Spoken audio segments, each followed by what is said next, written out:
Well, Sushma Swaraj got cracking as the External Affairs Minister on Monday itself, but here she is officially assuming charge of the office. पूरे विश्व में बनाए तो एक अलग पहचान के तौर पर एक ताकत का शब्द उन्होंने इस्तेमाल किया कि सार्क की ताकत के रूप में उभर सकता है। उन्होंने उस पर जैसे दो उदाहरण दिए कि बांग्लादेश माइक्रो फाइनेंसिंग के लिए बहुत विख्यात है, भूटान ने अपना क्लाइमेट बहुत सुरक्षित रखा है। तो एक काम हम कर सकते हैं कि एक बार सारे देश बैठकर एक दूसरे की जो बेस्ट प्रैक्टिसेस हैं उनका अनुकरण करें और अपने अपने देशों में उन बेस्ट प्रैक्टिसेस का पालन करें। इसी तरह उन्होंने दूसरी बात कही कि जैसे टूरिज्म, अभी हर देश अपना अपना अलग अलग टूरिज्म की बात करता है, क्या हम सार्क टूरिज्म के तौर पर एक एजेंडा पूरे विश्व के सामने रख सकते हैं।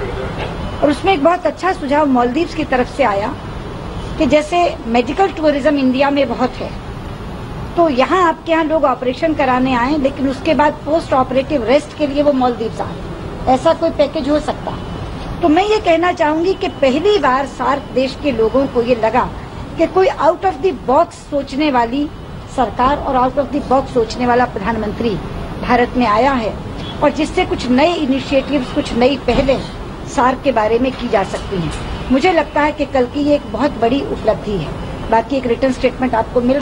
And that was the External Affairs Minister Sushma Swaraj speaking. We'll cut across live to her again in Delhi. Just 1 minute, please. Akhilesh Sumar.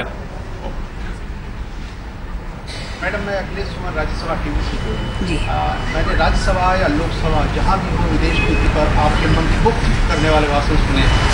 अब जब सुषमा स्वराज खुद विदेश मंत्री, तो क्या हम जान सकते हैं कि आपकी प्राथमिकताएं क्या होने वाली? जी हाँ, मेरी प्राथमिकताएं पूरे विश्व में भारत की ताकत को, यानी जो स्ट्रेंथ है हमारी, ताकत का मतलब मैं फिजिकल स्ट्रेंथ से नहीं कह रही हूँ, जो स्ट्रेंथ है हमारी उनको रखना और पूरे विश्व के देशों के साथ भारत के संबंध बहुत अच्छे करना। और इसमें सबसे पहले आते हैं पड़ोसी देश, जिनसे शुरुआत कल हो चुकी है। उसके बाद आता है स्ट्रेटेजिक पार्टनर्स, जो जिनके साथ हम लोगों का स्ट्रेटेजिक पार्टनरशिप है। उसके बाद आता है हमारा एक्सटेंडेड नेबरहुड, जो इमीडिएट नहीं है लेकिन थोड़ा सा दूर होकर के भी हैं हमारे पड़ोसी देश ही। उसके बाद आता है अफ्रीका, उसके बाद आता है आसियान, उसके बाद आता है लैटिन अमेरिका, यूरोप, हमारे सेंट्रल एशियन रिपब्लिक्स। ये सारे जितने देश हैं, इन देशों के साथ हम लोगों का संबंध अच्छा हो, ये सुषमा स्वराज की भारतीय सरकार की तरफ से प्राथमिकता होगी। Sushma ji, Mister Krishnamurthy, please Mister Krishnamurthy. Sushma ji, vanakkam, congratulations, and you are very familiar with the Sri Lankan issue. The people of Tamil Nadu are looking forward to have a solution, permanent solution on the Sri Lankan Tamil as well as the Tamil fishermen problem. What are the agendas you have to find a solution for this problem? The Prime Minister raised both the issues of Tamil fishermen, but I call them fishermen of Tamil Nadu from India. They are Indian fishermen. We raised this issue. We also raised the issue of 13th Amendment. We didn't raise the issue specifically of Kachadip, but we raised the issue of 13th Amendment with the President of Sri Lanka. We raised the issue of fishermen of Tamil Nadu, India.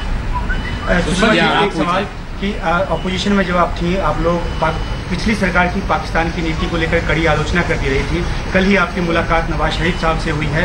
इस सरकार की नीति पिछली सरकार की नीति से किस तरह अलग होगी जब हम पाकिस्तान की बात करते हैं? तो हम लोगों ने पाकिस्तान से जब बात की तो ये कहा कि हम अच्छे रिश्ते चाहते हैं, लेकिन अच्छे रिश्तों में जो बातचीत की बात है वो बातचीत सफल और सही तभी हो सकती है जब पहले आतंक बंद हो, जिसको प्रधानमंत्री कहते हैं कि बम धमाके की आवाज में बात की आवाज रुक जाती है, सुनाई नहीं पड़ती। इन्हीं शब्दों में उन्होंने उनसे कहा, इसलिए बम धमाके बंद हो और हम बात करें तो आवाज दोनों को सुनाई देगी, लेकिन अगर बम धमाके चलते रहेंगे तो उसमें बात की आवाज दब जाएगी।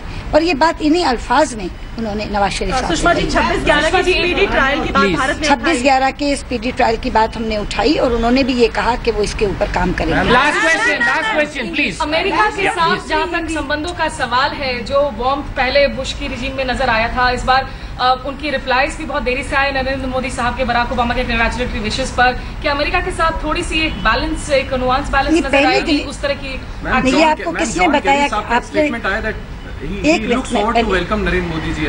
नहीं, जो आप बात कह रही हैं वो शायद जानकारी गलत है। पहले ही दिन ओबामा साहब ने उनसे बात की थी, नरेंद्र मोदी ने स्वेरिंग इन से पहले उनकी जीत के बाद बात की थी और उनको निमंत्रण भी दिया था अमेरिका आने का। जहाँ तक कैरी साहब का बात है, वो मुझसे बात करना चाह रहे हैं और चूंकि प्रेसिडेंट ओबामा कोई स्टेटमेंट भी देना चाह रहे हैं अफगानिस्तान से जो ट्रूप्स विड्रॉल होना है उसके ऊपर, कल जो हमारा शेड्यूल टाइम था उस पर बात नहीं हो पाई। अब वो रीशेड्यूल करके मुझसे बात करेंगे। मैं कह रही थी कि जो कॉल आया था ओबामा साहब की तरफ से उसे एक्नॉलेज लगभग 48 घंटे बाद किया था नरेंद्र मोदी जी ने। क्या अमेरिका की जगह एक लुक जापान पॉलिसी ज्यादा स्ट्रांग होगा? देखिए, दोनों का अपना अपना महत्व है, दोनों का अपना अपना महत्व है। दो देशों की आपस में कभी तुलना नहीं की जा सकती। जहाँ तक जापान का सवाल है, लुक ईस्ट पॉलिसी नहीं, हमारा वैसे भी ट्रेड रिलेशंस बहुत अच्छा है, लेकिन अमेरिका का अपना महत्व है। एक के ऊपर दूसरे को रखकर नहीं देखा जा सकता, दोनों के अपने महत्व को देखते हुए दोनों से बात हो। Thank you very much. We've ended this conversation. Thank you. All right, Sushma Swaraj, the External Affairs Minister, saying some important issues were discussed with the SAARC countries. We'll get you details of that later, but of course on to what's been happening within the Modi cabinet.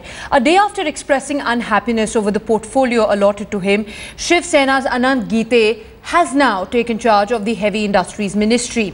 Will also be attending the second cabinet meeting that is scheduled for 5 p.m. this evening. In a bid to pacify the sulking Sena chief, Narendra Modi had spoken with Uddhav Thackeray earlier this morning.